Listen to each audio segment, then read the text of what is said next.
23 stab wounds, a body lying face down on the floor, blood flooding the wooden boards, and the killer calmly driving home as if nothing had happened. This is not a movie. This is a true story. And the murderer was a well-known musician in the European underground scene. I'm Detective Johnny. I investigate cold and chilling cases. And this is the bloodiest murder in the history of Norwegian black metal. Varg Vikernes, a killer wearing the mask of an artist. A journey through the night, ending in death. A case so disturbing, the music world still shudders at the name. Varg Vikernes, born Christian Vikernes in 1973 in Norway, is one of the most controversial figures in the world of black metal, a genre already steeped in darkness and rebellion. From a young age, Vikernes stood out. He was reclusive, quiet and eccentric, but beneath the surface burned a mind both intense and volatile. Vikernes was not only obsessed with music, but also with extreme, violent ideologies. He openly expressed anti-Christian, anti-Semitic views, and embraced philosophies rooted in radical nationalism. To many, he wasn't just a rebellious artist, but a dangerous fanatic hiding behind a guitar. Øystein Aarseth, known by his stage name Euronymous, was not only Vikernes' close friend, he was the founder of the legendary band Mayhem, a pillar of Norwegian black metal. To the rebellious youth of that era, Euronymous wasn't just a musician, he was worshipped like a dark prophet, a living symbol of extremity, death, and darkness. With his bizarre image, provocative statements, and haunting lifestyle, Euronymous didn't just inspire, he incited an entire generation of young musicians to dive into a world soaked in destruction. But that same dark aura would soon lead to tragedy.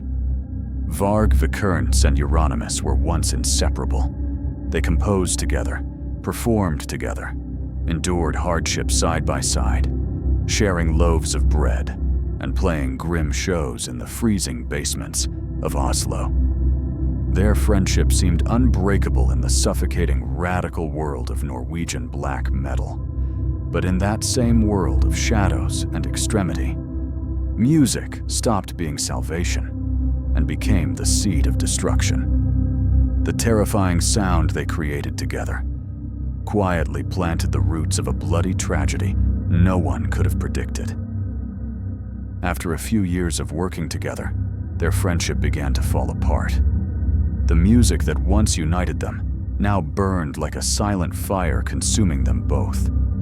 Tensions rose between Varg Vikernes and Euronymous, starting with minor arguments about royalties, then clashing ideologies, and finally, a quiet war for power in an underground black metal scene, turning into a cult.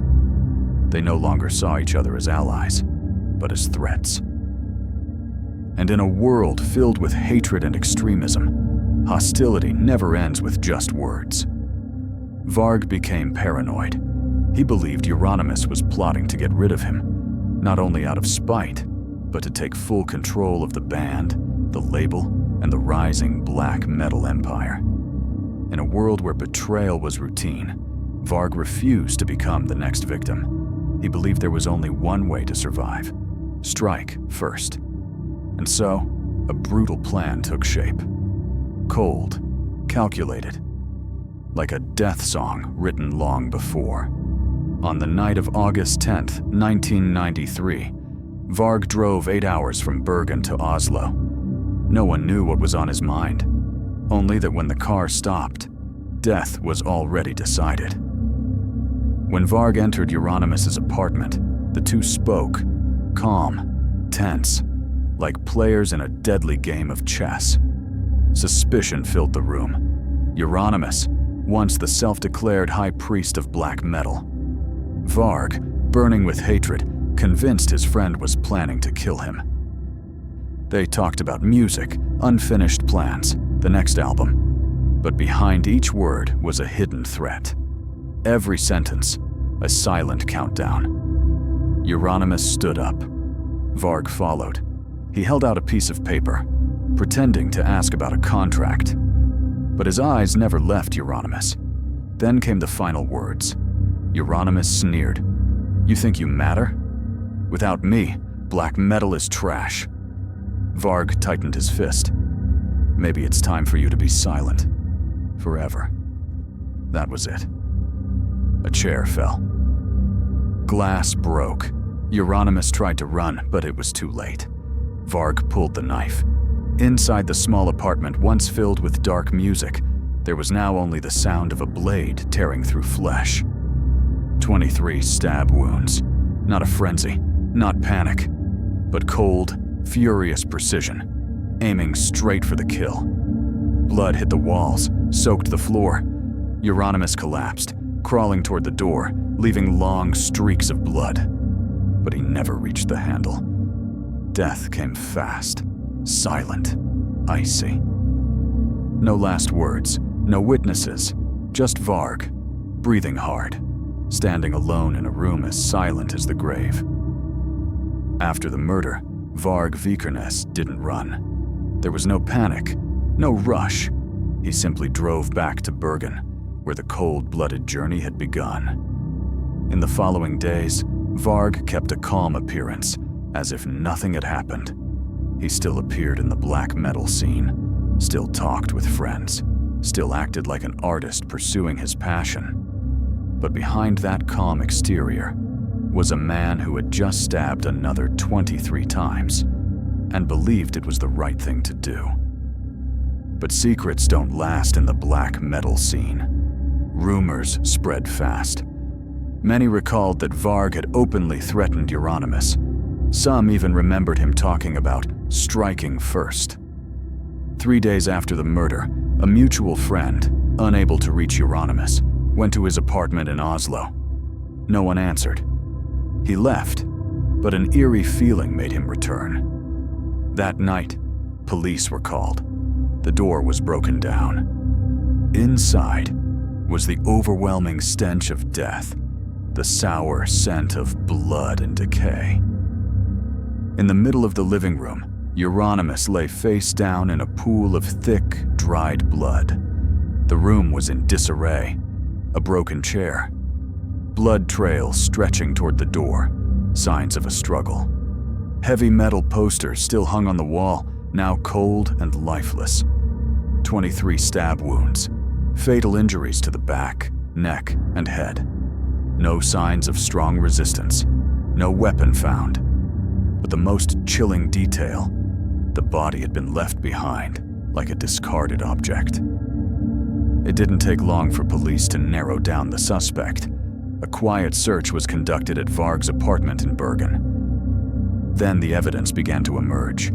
A blood-stained knife, clothes with traces of blood, and most disturbingly, journals filled with fanatical writings about betrayal and revenge. Everything pointed in one direction. Varg Vikernes was not innocent, and he had no intention of hiding it. Just a few days later, he was arrested, brought in for questioning, face to face with the crime the black metal world was already whispering about. In the interrogation room, Varg didn't deny it. He admitted to killing Euronymous, but claimed it was self-defense, insisting that Euronymous had planned to kill him first. But the police weren't convinced.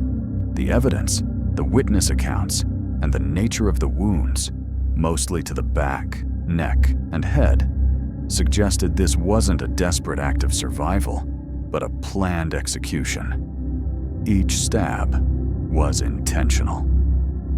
Varg didn't come to negotiate, he came to end it.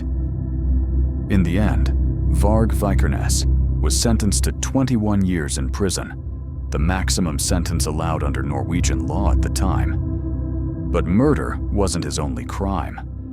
Varg was also convicted of burning several historic churches, acts seen as part of the anti-Christian extremism that once swept through the black metal scene. Flames that destroyed centuries of culture and history, just like how radical ideology burns away all reason. After After his release, Varg showed no remorse. He withdrew to the French countryside, continued sharing extremist views, and remained a polarizing figure in both music and the world of crime. As for Euronymous, once hailed as the prophet of black metal, he became a victim of the very darkness he helped create. Closing the case file on Øystein Aarseth, I sit alone, staring out the window.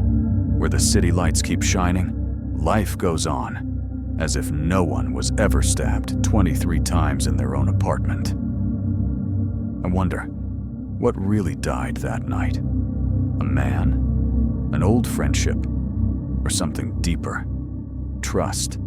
Ideals? Or the soul of a generation lost in darkness? I'm Detective Johnny, the one who reopens the most chilling and forgotten cases. If you want to follow the trail of cold-blooded killers and uncover secrets never meant to be told, subscribe to the channel, because sometimes the truth is scarier than any fiction.